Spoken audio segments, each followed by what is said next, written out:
All right, YouTube, what I'm doing today is I'm gonna work on the front end of my Jeep Wrangler here. It's a 2014 Sahara, unlimited four-door. So what I'm doing is I'm rebuilding the front end. I've got a little bit of a wobble in the front end. It's not the death wobble, thankfully, but a wobble nonetheless. I wanna correct it. So I went ahead and bought all new Moog suspension components to go on the front here. The two drag link and the, I forget the name of the other one. But either way, the two bars that go on the front with all the tie rod ends and all that stuff, I'm replacing that. As you will notice, I don't have all of the components. I'm missing the tie rod end that goes on this part. I had already replaced that one because that one was pretty wobbly before. But then I noticed the two over here were bad, and you kind of have to replace these entire bars to replace those because it's kind of part of the bar. That one threads in, but then it's crimped in place. So you kind of have to replace the entire bar, which is kind of silly. So I will be reusing the joint that's on there because it's only not even a year old, one that's on there, and then there will be a little bit of reuse with the linkage that goes here, but otherwise this is going to be all brand new stuff. So it's a pretty simple procedure, but I'm going to walk you guys through it, so let's get started. So once you've got the Jeep in the air and supported on jack stands, so you don't risk your life, you want to start popping your ball joints, right? So the first thing you want to do is get your little clips out of the way, and this is the brand new tie rod end I put on here. I said ball joints, didn't I? I meant tie rod ends. So you're gonna remove any clips that are in place. And then you're going to loosen. That's not the right size. I've got to get the right size. There we go. This is a 21 millimeter, but this is also an aftermarket tie rod end, so use whatever size is appropriate.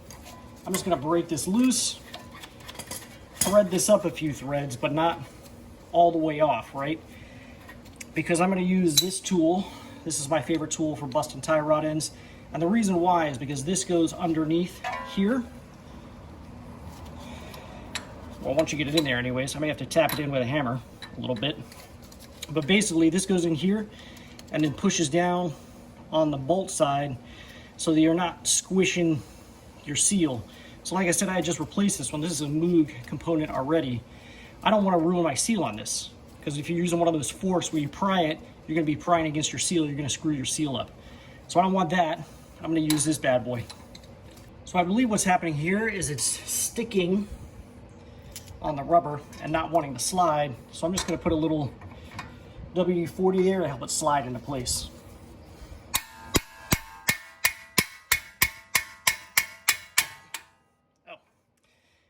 And it actually popped just trying to put that in there.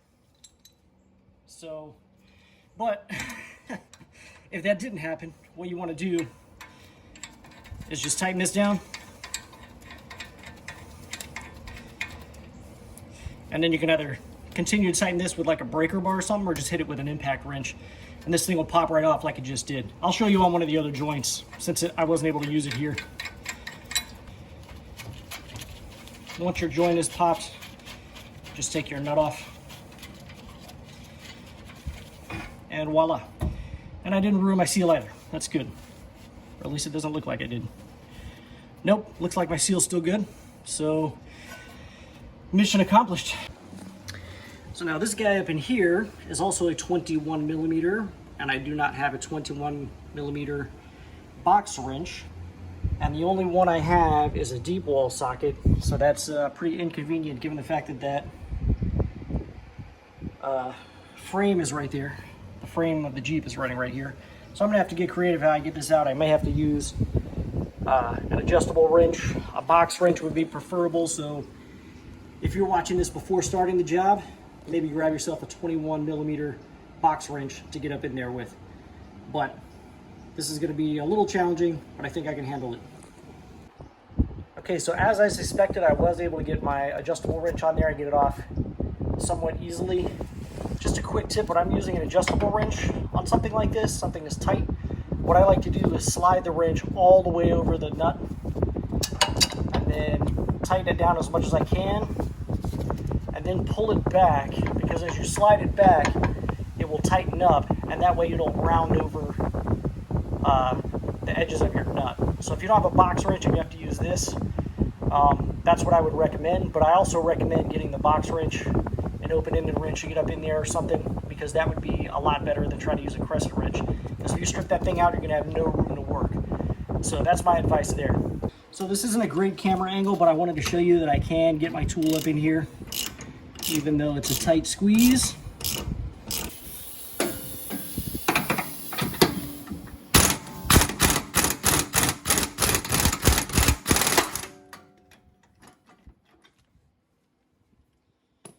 As you probably saw in the video, that does pop off with a pretty good amount of force, so make sure your fingers are out of the way.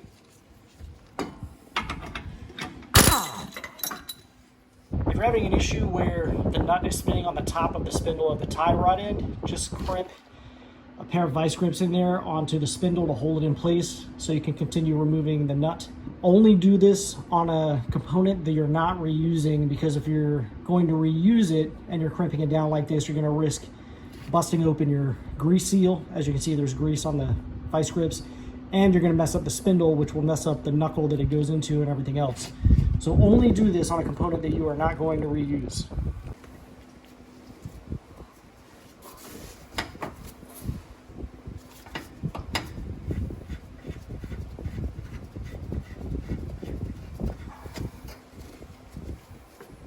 So everything I did on the other side, I'm going to do on this side, on these two components here. I've got my 21 millimeter. I'm going to go ahead and loosen that nut up.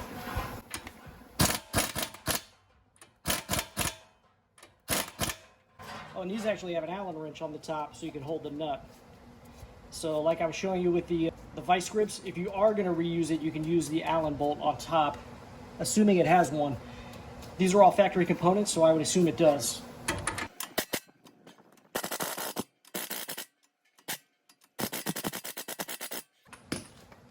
Again, a little WD-40 here, just to help the tool slide in. Not that I'm worried about damaging these, but if it makes my job easier, why not?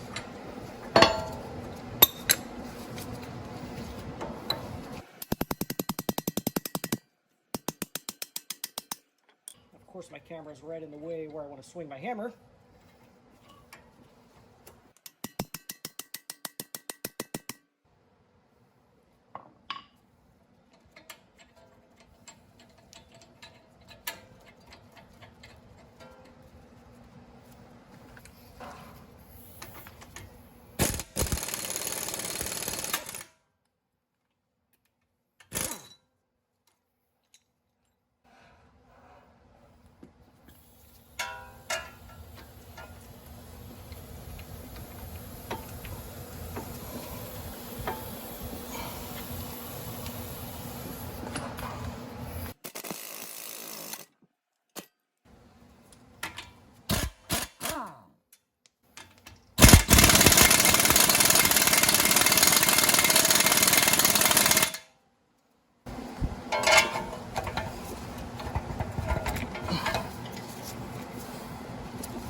So here's where your open-ended wrench would come in handy, I do believe. It's going to be a metric size because my metric Allen wrenches are inside the house, of course. Yes.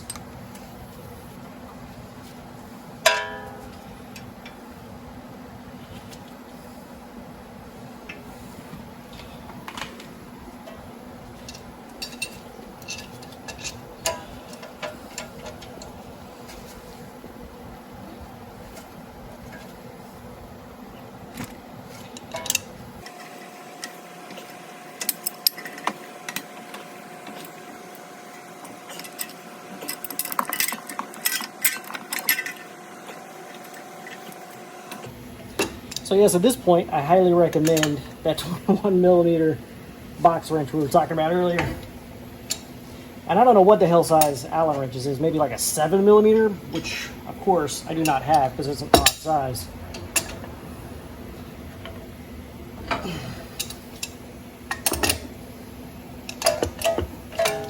Looks like I'm going to be able to manage with what I have here because it is loosening now, slowly.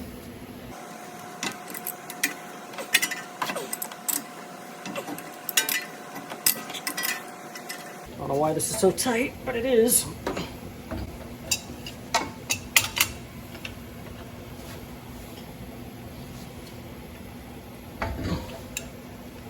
Actually, if I get this out of the way, probably have a little more room to swing my wrench around.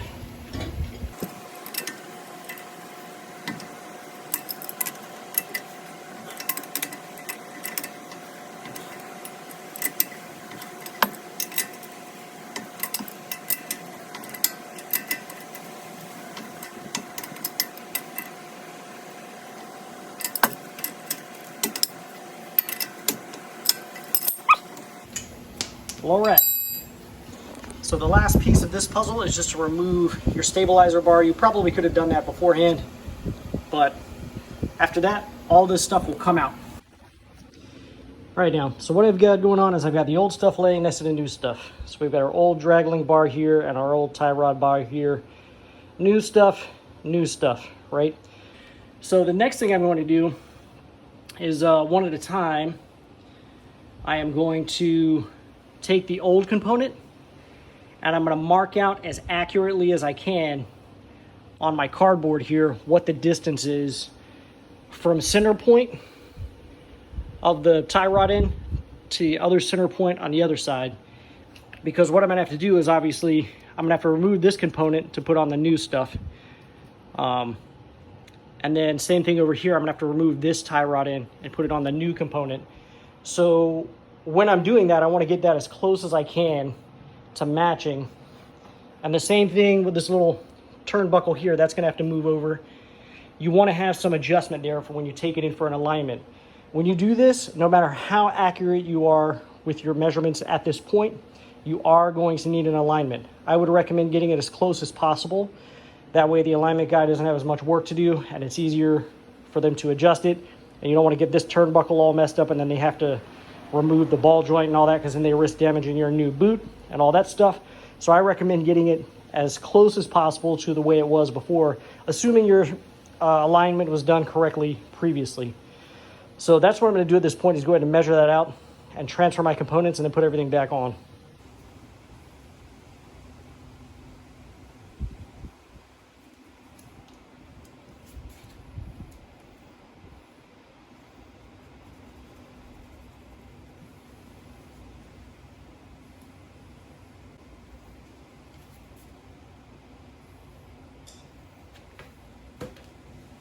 So this bolt here is a 15 millimeter.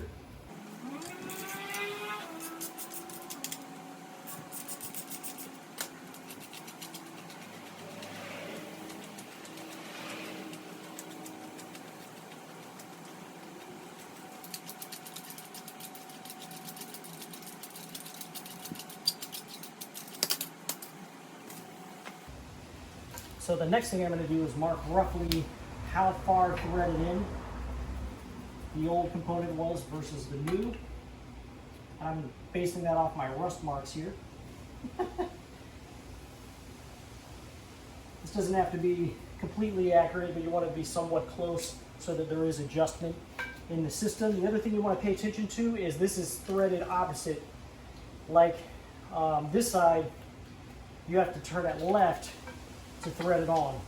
So be aware that you're cognizant of which side was the reverse thread. That's the old component. So we're going to move the old stuff out of the way. This is a left-handed thread here, so it goes on to the left.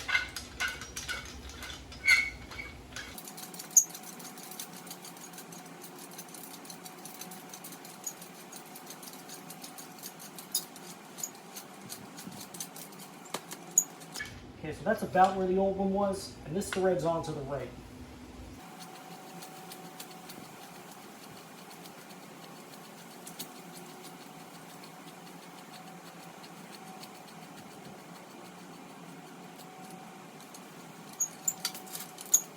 Okay, so now that I have it roughly to the same length that it was before, I'm going to make sure that both of my joints are facing the same direction. And then I'm going to use the marks that I made on the cardboard to adjust this as best I can again, center to center. And the way I'm going to do that is I'm going to rotate this whole assembly, maybe.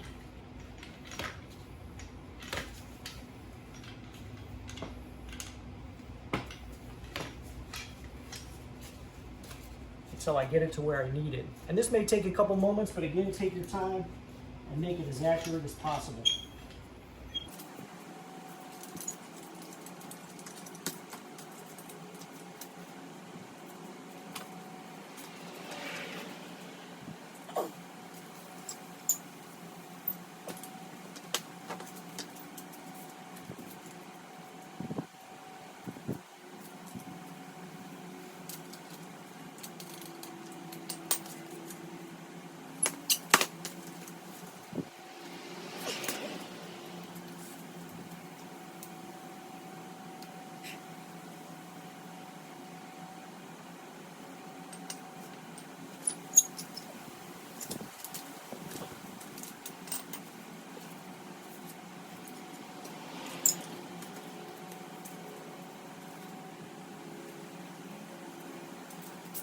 Okay, once you're happy with where you have this, go ahead and tighten down your bolts.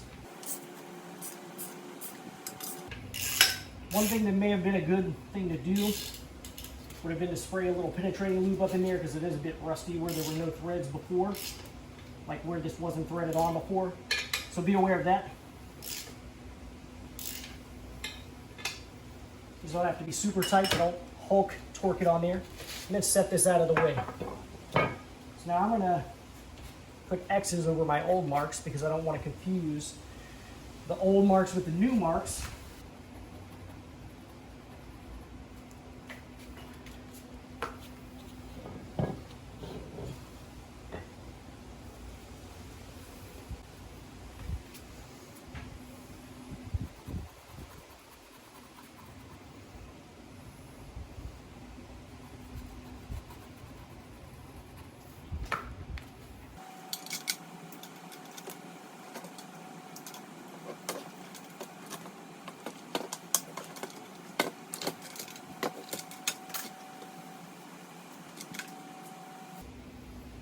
This is a bit rusty and crunchy, so I'm going to use some lube here.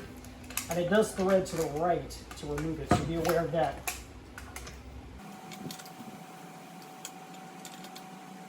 So this is not in very far, so I'm just counting my threads. I'm about 6 threads out on it. You could mark it with a Sharpie, but with the penetrating lube, it may come off.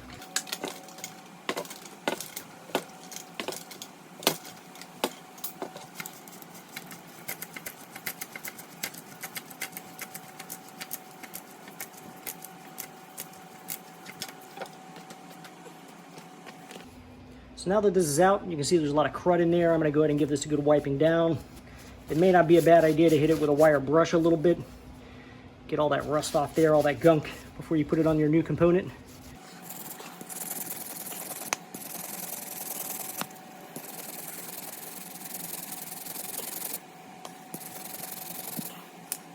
As you can see, that looks quite a bit better.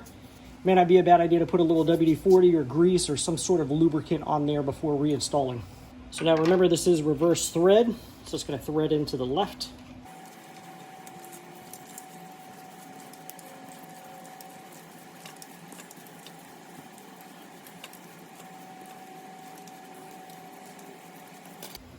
Again, a bit of lubricant is a good idea here.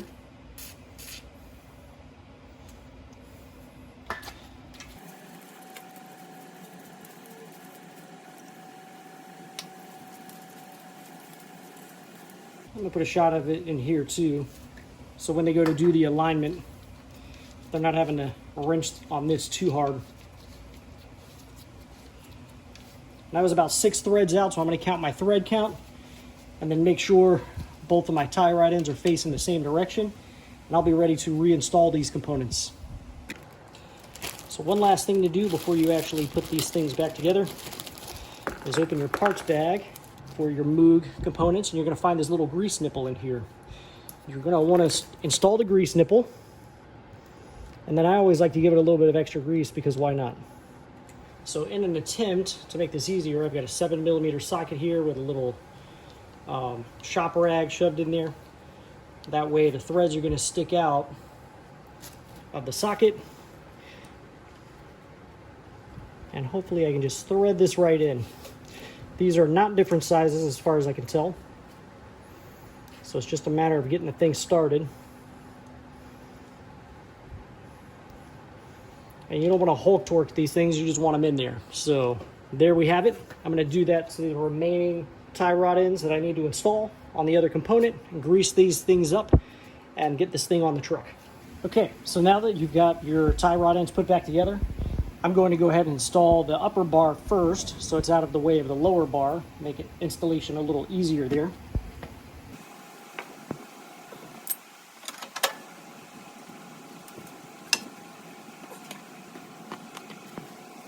So I've just placed it on that steering knuckle and put a few threads in the bolts, or the nut rather. Just threaded the nut down a few times. I'm going to do the same thing here. I'm going to grab my other bar, start putting that in position as well. And if you need to use a socket for a little bit of leverage to pull the socket or to pull the tie rod over, like I just did, will make the installation a little easier, having it turned. Once again, just a few threads. Now I'm going to do the same thing on the other side.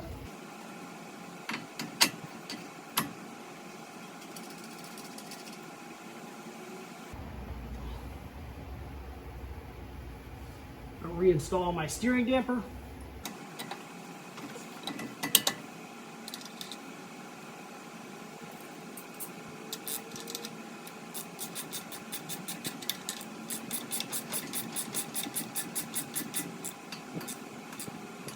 I grab my 21mm socket and start tightening these down.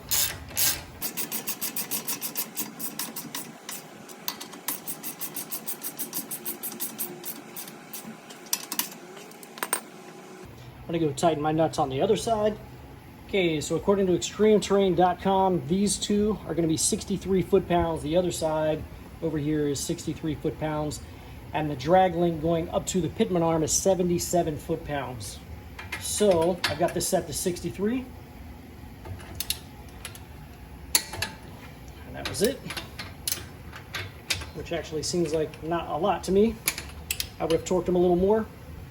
But hey, those are the specs, right?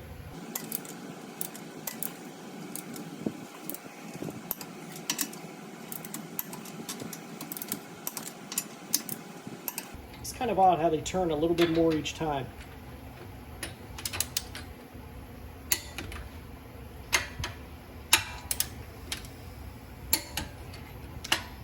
But what you want to leave with here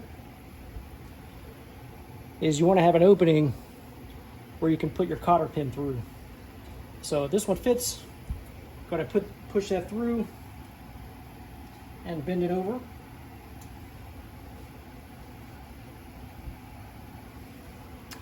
This one does not line up, so I'm going to turn it just a little bit further with my breaker bar until we have it lined up.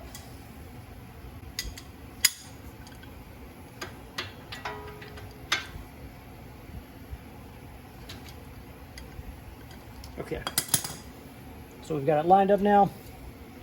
Place our cotter pin in and bend that thing.